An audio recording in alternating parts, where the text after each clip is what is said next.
I'm not the kind of guy who normally vents on the internet, but after what happened, I need to let it out somewhere. Maybe someone here will understand. Maybe someone else has lived through the same kind of silent nightmare. Because let me tell you, betrayal doesn't start with lipstick on a shirt or a text you weren't supposed to see. Sometimes it begins with a simple sentence that feels like a blade to the gut. My name's Curtis. I'm 39.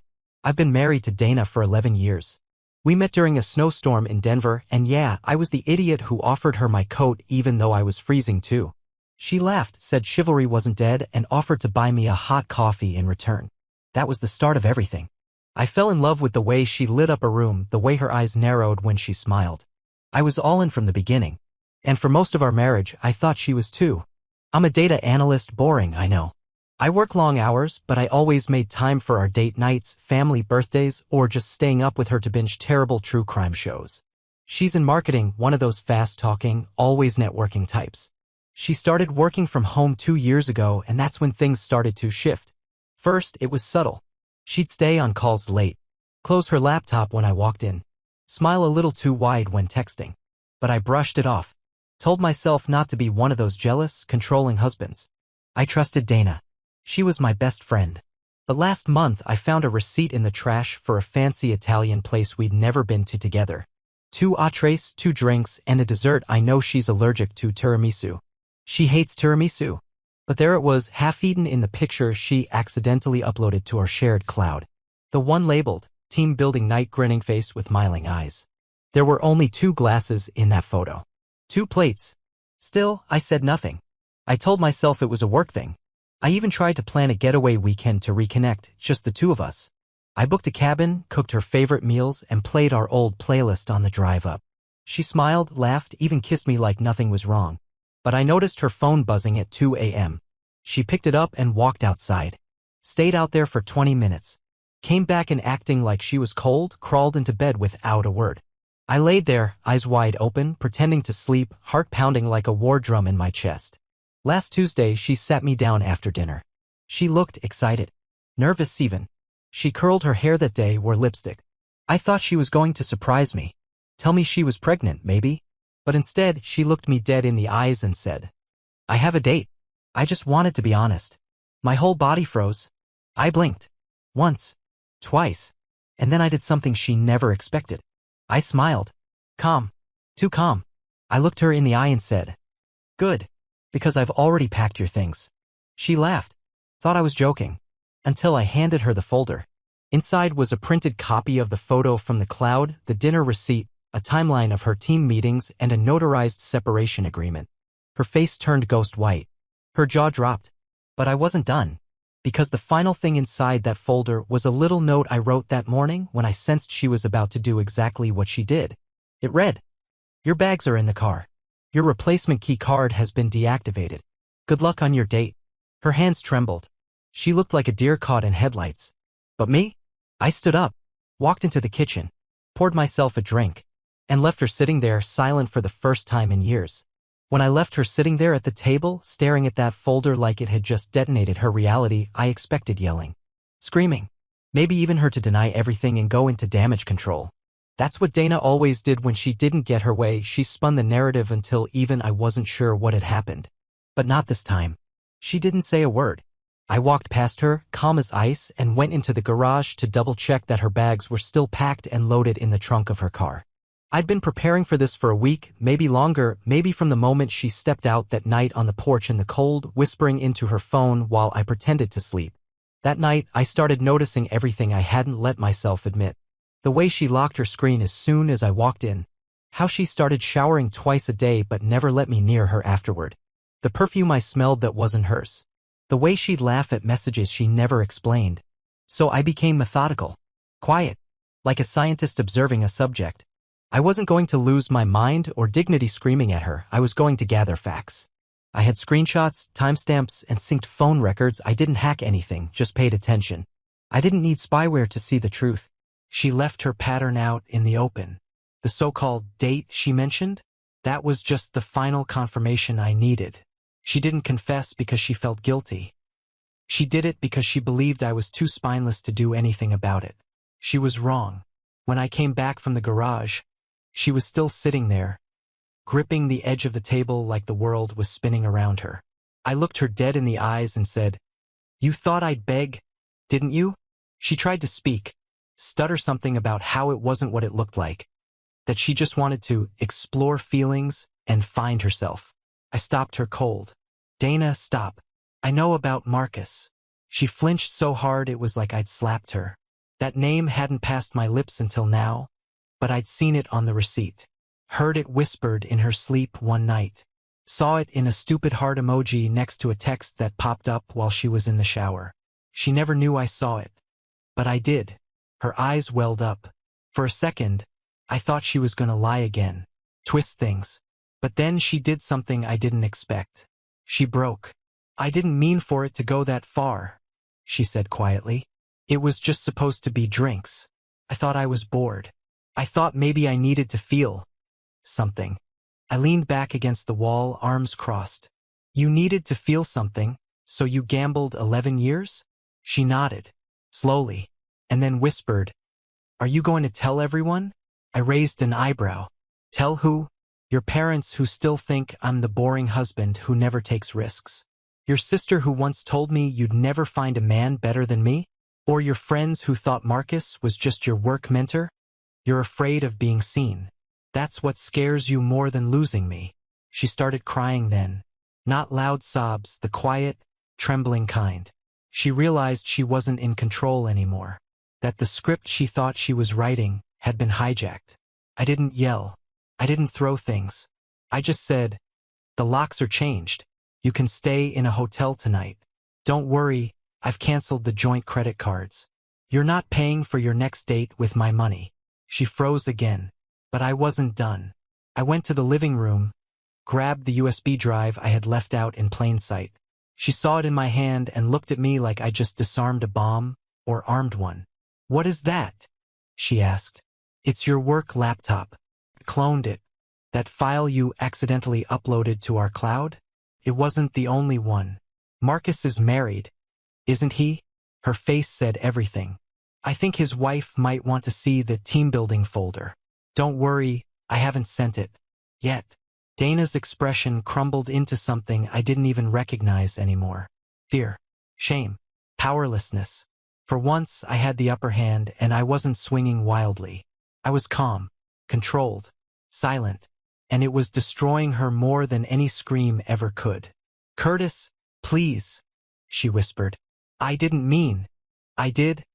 I cut her off. "Every damn thing I've done this week, I meant." She reached for my arm. I stepped back. "Don't," I said. "Just go." And she did. Not a word. Not a glance back. Just the quiet click of the door, and the sound of a woman who thought she'd win, walking away into the night alone. The door clicked shut, and for the first time in months, the house went silent. No voice humming from the kitchen. No buzzing phone on the counter. No background noise of someone laughing softly at messages they wouldn't explain.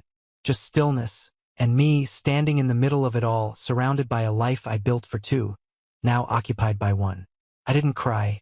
That surprised me. I expected to break down the second she left. But instead, I stood there, hands still resting on the doorknob, and just breathed. Deep, controlled. It didn't feel like the end of a marriage. It felt like stepping out of a storm I hadn't even realized I was trapped in. A storm where I was always the one holding the umbrella while she danced in the rain with someone else. I poured myself another drink and walked upstairs. Her side of the bed was still unmade. Her perfume still clung to the sheets. I didn't touch it. I didn't want to. Instead, I sat at my desk and opened the folder I never thought I'd need. The one labeled, just in case. Inside were copies of everything. Notarized. Time-stamped. I had consulted a lawyer 2 weeks before she confessed. Something about the way she started getting distant in conversations made me feel like I was walking toward a cliff with no idea where the edge was. The lawyer didn't ask many questions. He just said, "Document. Be smart. Be quiet." And that's what I did. I documented. Every late night. Every trip she suddenly had to take alone. Every bank statement that didn't quite add up. Even the time she claimed she went to visit her mother, but her GPS history had her parked outside Marcus's apartment for over 6 hours. I never confronted her then. I just saved it, filed it, waited. Some would say that's obsessive. Maybe. But when you feel a knife being slowly twisted into your back, you stop asking why and start preparing for when. That night, after she left, I did something I hadn't done in over a year. I slept. Deep. Dreamless. But the next morning, everything started shifting. I woke up to 5 missed calls. 3 texts. All from Dana. The last one read, "Please talk to me. I made a mistake. Don't do anything rash. Please." I didn't reply. Instead, I checked my email. There it was. A message from an anonymous address, subject line, "Your wife and my husband." My stomach dropped. Inside were 4 attachments. Photos. Screenshots. One of Dana and Marcus in a bar, her hand on his thigh. One of them walking into a hotel. And a message from a woman named Alana who turned out to be Marcus's wife. She had seen Dana's name pop up one too many times. Dug through Marcus's backup phone while he was showering. Found everything. She thanked me for not going public yet, said she'd like to meet. Share information. She wasn't after revenge, just the truth. Said she had a child. Said Dana wasn't the only one who destroyed a family. That hit me harder than I thought it would. It was never just about Dana cheating. It was the ripple. The lives that got bent and broken because she wanted to feel something. Suddenly, I wasn't just a man picking up the pieces of my own life, I was staring at a woman who might have done the same to someone else's child. Someone else's home. I agreed to meet Alana. Not for revenge, but because I needed to know the full truth. Before I left the house that day, I went into our closet and pulled out the box Dana had once given me on our 5-year anniversary. Inside were photos of our wedding. Letters we wrote each other before we said "I do." She called me her safe place in that letter. Said she'd never known peace until me. I stared at that line for a long time. And then I laughed. Not loud. Just tired. Because I realized I had given her everything: peace, stability, love, and somehow she had confused comfort with boredom. She wanted chaos, adrenaline, sparks. I gave her loyalty. She went looking for fireworks. So I took the box, closed it, and locked it away. Not out of spite. Out of closure. Then I grabbed my keys and left for the meeting. What I didn't know yet was that Alana had something to show me, something that would make even Dana's betrayal feel like the tip of a very dark iceberg. I wasn't sure what to expect when I pulled into the cafe parking lot. Honestly, a part of me thought Alana might be some bitter stranger looking to lash out, or worse, just another liar looking to stir chaos. But when I walked in and saw her at the corner table, sipping coffee, staring out the window like she was trying to remember how her life got here, I understood instantly. She looked like me. Worn out. Hollow-eyed. Betrayed, but too tired to be angry anymore. I introduced myself. She stood and shook my hand like we were old friends meeting under a flag of mutual disaster. She didn't waste time. No chit-chat, no awkward pauses.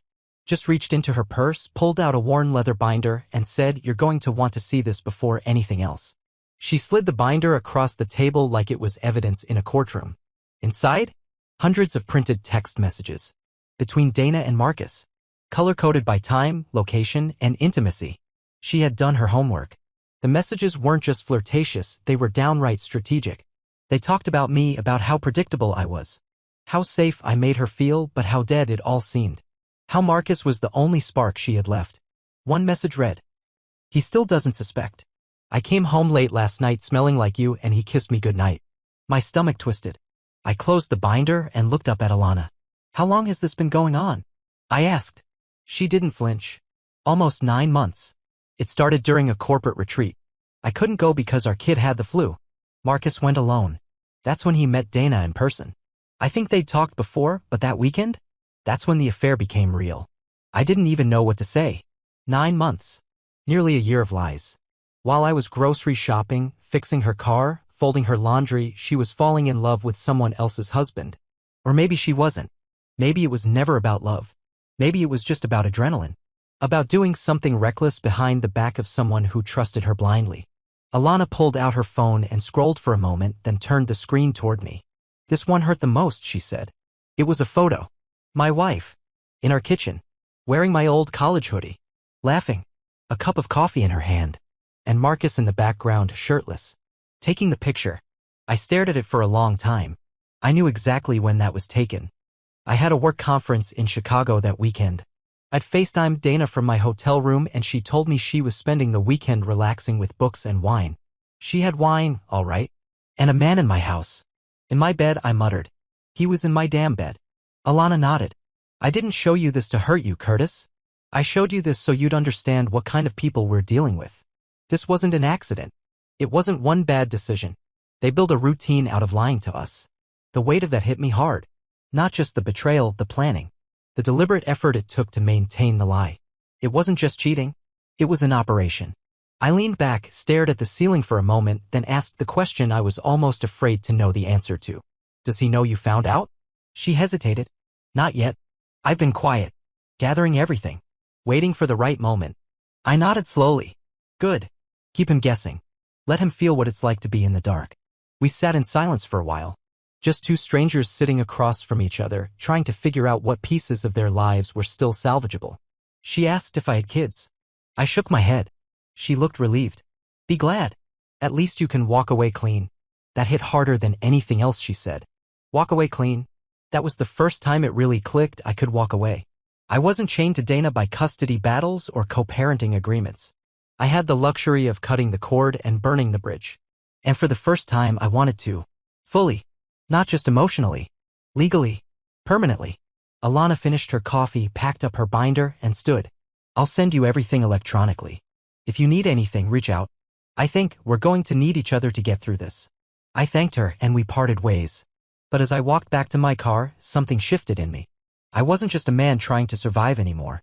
I was starting to think about what justice would look like. Not revenge, that's easy. But consequences. Accountability. If Dana thought she was just going to pivot out of this with some cheap apology and a few tears, she was wrong. Because while she was preparing for a date with her lover, I was preparing for something far more permanent. And the next move? Would be mine. 2 days passed before Dana showed up again. I hadn't answered her messages. I hadn't picked up any of her calls. She'd left voicemails, some cold, some pleading, each one sounding more frantic than the last. But I stayed quiet. I needed time. Not to think, I already knew what I was going to do, but to prepare. The day she came back, I was sitting in the living room going through a checklist. Not an emotional one, a legal one. Financial accounts. Passwords. Utilities. Property titles. I wasn't going to give her the satisfaction of catching me off guard. I'd already met with the lawyer again. Already initiated the separation proceedings. She didn't know that yet. Not fully. She just thought I was hurt and sulking, licking my wounds like some wounded animal in the dark. Wrong. She walked in without knocking, like she still lived there. That annoyed me more than anything. She hadn't lived in this house since the night she dropped her little "I have a date" bomb. She'd forfeited the right to keys, access, and definitely the illusion of control. I had the locks changed the next day, but she must have gotten in through the garage keypad. I'd forgotten to disable it. My mistake. One I'd correct before nightfall. When she stepped into the living room and saw me sitting there with a manila folder in my lap, she hesitated like she was seeing a stranger. And maybe she was. Because the Curtis she knew, the one who made excuses for her coldness, who apologized when she snapped, who waited patiently while she drifted farther into some emotional abyss, he was gone. Hey, she said, like we were on break and she was just checking in. I said nothing. She sat down across from me and waited for me to speak. I didn't. The silence stretched long enough that she started squirming. I know you're mad, she began. And you have every right to be. I didn't handle it right. I should have told you sooner what I was feeling. I let her talk. I wanted to see how far she'd go before admitting the actual truth. But of course, she didn't. She kept using vague words, disconnected, confused, unsure. Like she hadn't been sneaking around with another man for nearly a year. Like I hadn't seen the pictures. Like I didn't have evidence of everything. She finally said it. Marcus and I, it was a mistake. It was stupid. I wasn't thinking clearly. But it's over. I smiled slightly. You're right. It is over. Her eyes lit up for a second. She thought I was forgiving her. Then I slid the manila folder across the table. What's this? She asked. The divorce agreement. Her hands trembled as she opened it. You're serious? I nodded once. You don't live here anymore, Dana. I let you walk out that night and I'm not letting you back in. Not physically. Not legally. Not emotionally. She blinked fast, then set the papers down. Curtis, come on. You're not this cold. I know you. You're hurt, but... No, I cut her off. You knew the man who bent over backward to keep you happy. The one who ignored red flags because he believed in vows. The guy who stayed loyal while you were screwing someone else in our home. That Curtis? He doesn't exist anymore. And honestly, I should have killed him off a long time ago. She looked stunned. Then came the waterworks, full breakdown mode. The kind of crying that was less about remorse and more about losing control. She wasn't sorry she hurt me. She was sorry she lost her grip on me. You don't understand what I was going through, she sobbed. I felt invisible.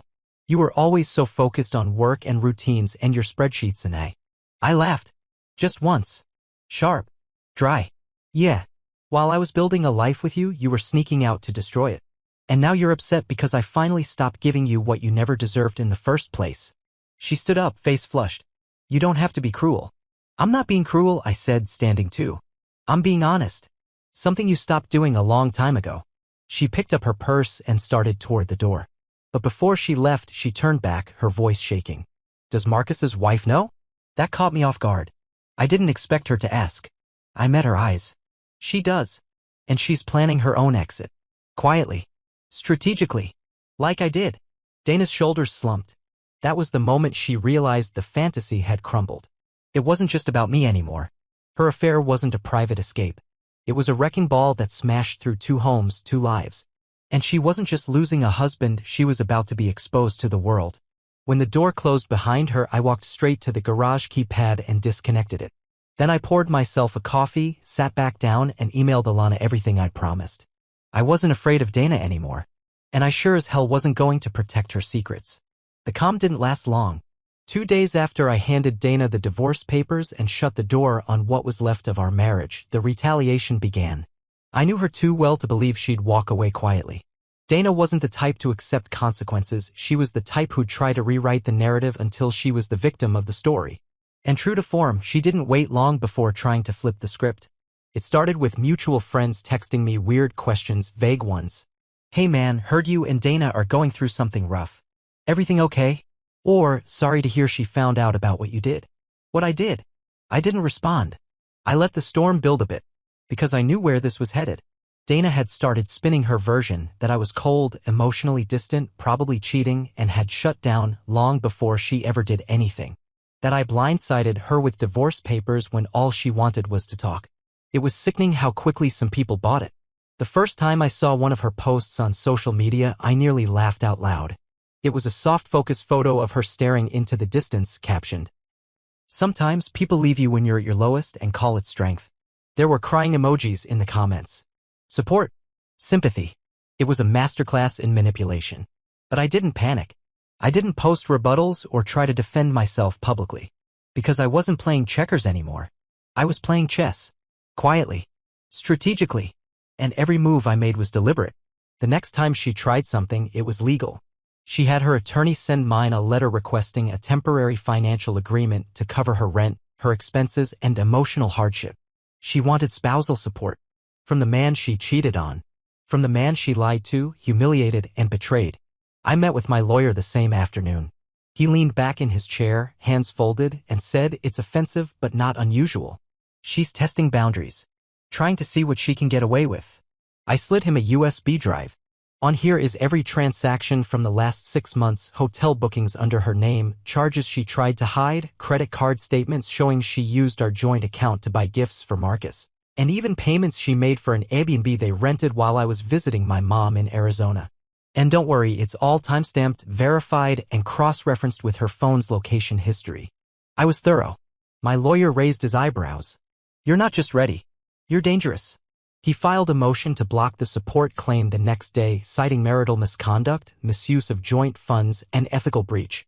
The paperwork spoke louder than any social media sob story ever could. But what really broke the illusion was what happened next. Alana, Marcus's wife, went public. She didn't name Dana directly, but she posted a long, dignified statement about betrayal, trust, and how her husband had compromised not just a marriage but a family. She included photos of her child, explained what the past year had been like from her perspective, and ended the post with this.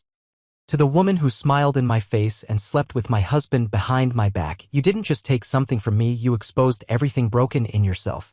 I hope whatever you were chasing was worth it." It went viral in our social circle within hours. Everyone knew who she meant. And suddenly, the comments on Dana's page weren't so supportive anymore. People started asking questions. peeling back the layers, wondering if maybe the quiet, boring guy who never aired his laundry in public wasn't the villain in this story after all. I wasn't watching this unfold out of spite. I wasn't sitting back with popcorn, relishing the drama. No. I was watching it like someone watching a controlled demolition. A building I'd once lived in being brought down floor by floor, brick by brick. Not because I wanted to hurt her, but because I needed to make sure it didn't fall on me. Dana tried one last move that week. She showed up at my office. I came back from lunch to find her waiting in the lobby, eyes wide, hands wringing nervously. The receptionist had already called security when I walked in. Dana tried to wave them off.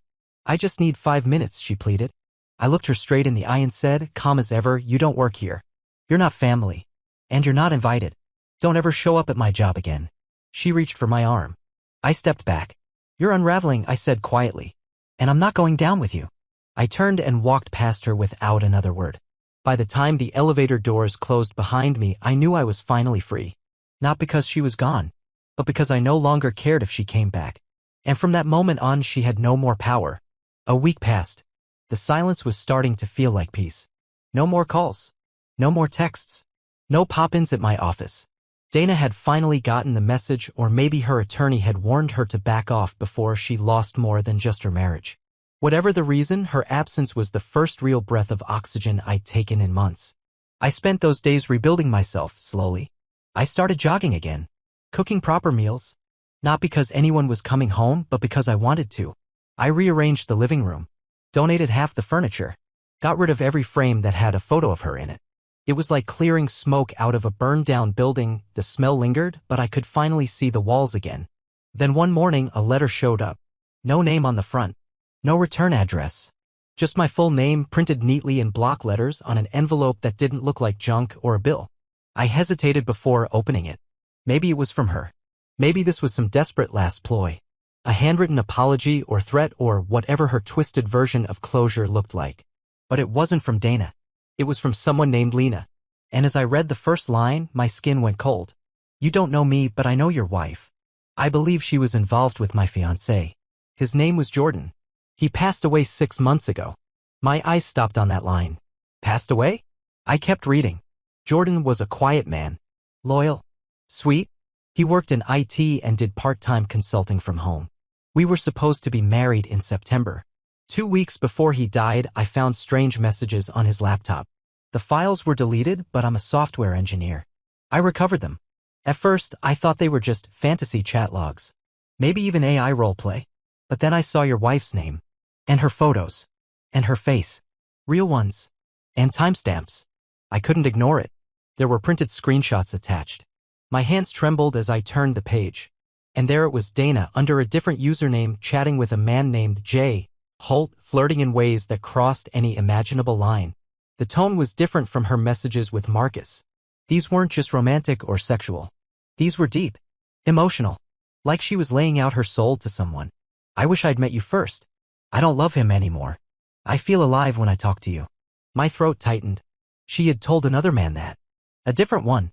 Someone who died before I even knew she was cheating. Lena's letter continued. I debated whether to reach out. I wasn't sure what good it would do. But something in me needed to tell you that it wasn't just your marriage she touched, it was mine too. I don't blame her for Jordan's death. He died in an accident. But I hate that she haunted the end of his life. That she made him think it was okay to lie to me. That she made him dream about a life he'd never have. I guess I wanted you to know. You weren't the only one. I sat there for a long time. No words. Just the hum of the refrigerator and the sound of my heart pounding like I'd just been told my house was on fire again. Only this time, it had started burning before I ever smelled the smoke. She hadn't just cheated on me once. She'd done it twice. At least. And who knew how many more I hadn't discovered. It wasn't about Marcus anymore. He was just the one who got caught. The one whose wife was smart enough to trace the steps back. But Dana? Dana was a serial arsonist with a match in each hand. She burned bridges just to feel the warmth. That evening, I went for a long drive. No destination. I passed the diner where we'd had our first real fight, the dog park where she once pretended to love animals because I did, and finally our old apartment from before the house, where things had still felt real. Simple. Honest. I parked across the street, turned off the engine, and just watched the windows. A new couple lived there now. I saw a woman making dinner, a man laughing as he popped open a wine bottle. For a second, I envied them. Not because they were happy, but because they didn't know yet how quickly happiness could rot. When I got home, I placed Lena's letter in the fire-safe box along with Alana's evidence. I wasn't collecting these out of obsession. I was collecting them because I didn't want to forget. Forget how much I gave. Forget how easily she discarded it. Forget how far I'd come to claw my way back. The next morning, I made an appointment with my lawyer again. This time, not to discuss the past, but to finalize the end. I didn't want her name anymore. Not on the mortgage. Not on the car. Not on my life.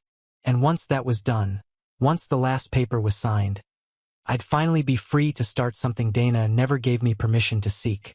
A future. 3 months later, the final documents arrived. Signed. Stamped. Irreversible. My marriage to Dana was officially dissolved. 11 years summarized in a packet of legalese and notarized initials. When the delivery driver handed it to me, I didn't flinch. I didn't even hesitate. I simply thanked him, took the envelope inside, and laid it on the kitchen table. No drama. No music swelling in the background. Just quiet. But this time it was the kind of quiet I welcomed. It wasn't the silence of betrayal. It was the silence of peace.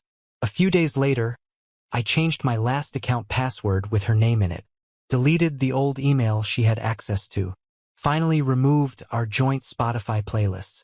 It's strange the things that tie you to someone, not just the big stuff like a house or taxes, but the tiny, stupid things, like a shared playlist that used to be romantic and now just plays like a funeral soundtrack to a life that no longer exists. I burned one last box. The notes, the printed messages, the photos I'd kept not out of sentiment but for evidence. I didn't need them anymore. I wasn't afraid of her anymore. I didn't need proof. I had peace. That was my proof. And that peace, it made space for something else. Something new. Her name is Avery. I met her at the library of all places. We both reached for the same book, an old paperback on hiking trails in Colorado. She smiled. I smiled. Nothing earth-shattering. Just two strangers talking about elevation and wildflowers and boots that don't blister. She didn't ask what I did for a living. She didn't tell me her life story in 5 minutes. She just talked to me like I was human. Not a project. Not a paycheck. Not a placeholder. Over the next few weeks, we met for coffee. Walks. No pressure. No pretending. I told her about my past. Not the graphic parts, not the headlines, just the truth. That I'd been married. That it ended in betrayal. That I wasn't looking for a quick fix or a rebound. Just clarity. She respected that. She told me she'd been through her own version of hell. A fiancé who ghosted 2 months before their wedding. A career shift that left her doubting everything. And yet, here she was. Still kind. Still present. Still willing to laugh. With Avery, I didn't feel like I had to impress anyone. I didn't feel like I had to watch my back. There were no coded messages. No secret tabs. No gut instincts screaming something's wrong. Just calm. Just real. One Saturday morning, we hiked the trail from that same book we both reached for. At the summit, wind blowing through the trees, she turned to me and said, "You're nothing like what I expected." I laughed. "What were you expecting?" She thought for a second. "Someone bitter. Someone guarded. But you're not. You're open." I paused, then said, "That's because I spent a long time being closed." And she smiled in that way that says she understood exactly what I meant, without needing to ask. We sat on a rock, drinking lukewarm coffee, looking out over the valley. And for the first time in years, I didn't feel like I had to brace myself for disappointment. I didn't feel like I had to doubt the next move. I was exactly where I was supposed to be. Dana? I haven't heard from her since she tried to smear me and failed. I don't know where she is. I don't care. She can rewrite her version of the story all she wants. But I'm not in that chapter anymore. I closed the book, set it down, started writing a new one where I'm not a supporting character in someone else's mess. This new chapter? It's mine. And this time, I'm making damn sure it's worth reading.